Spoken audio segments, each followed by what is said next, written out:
आपने अपने वोट के जरिए साबित करना है कि ये एक नए पाकिस्तान, एक उस दौर का वक्त आ रहा है जब एक बिल्कुल मुख्तलिफ किस्म की सियासत होगी, जो कि एक वो सियासत होगी जो पाकिस्तान को इंशाल्लाह एक अरूज के ऊपर लेके जाएगी। वोट जरूरी है निजाम की तब्दीली के लिए।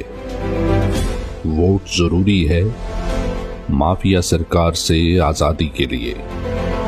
वोट जरूरी है एक नई सुबह हकीकी आजादी के लिए। वोट जरूरी है अपने महबूब लीडर की बेलौस मोहब्बत और कुर्बानी के एतराफ के इजहार के लिए।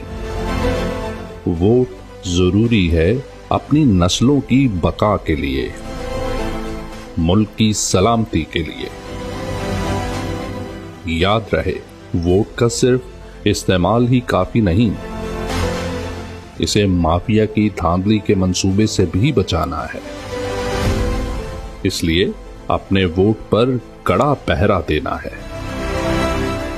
ये वोट ही अब तय करेगा, जमहूर ही फैसला करेगा।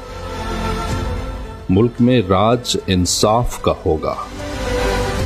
8 फरवरी, जुल्म का बदला वोट से। ये इलेक्शन रेफरेंडम है और मैं अपनी सारी कौम को कह रहा हूं कि निकलना है। इसको आपने अपना इलेक्शन नहीं, एक जहाज समझनी है।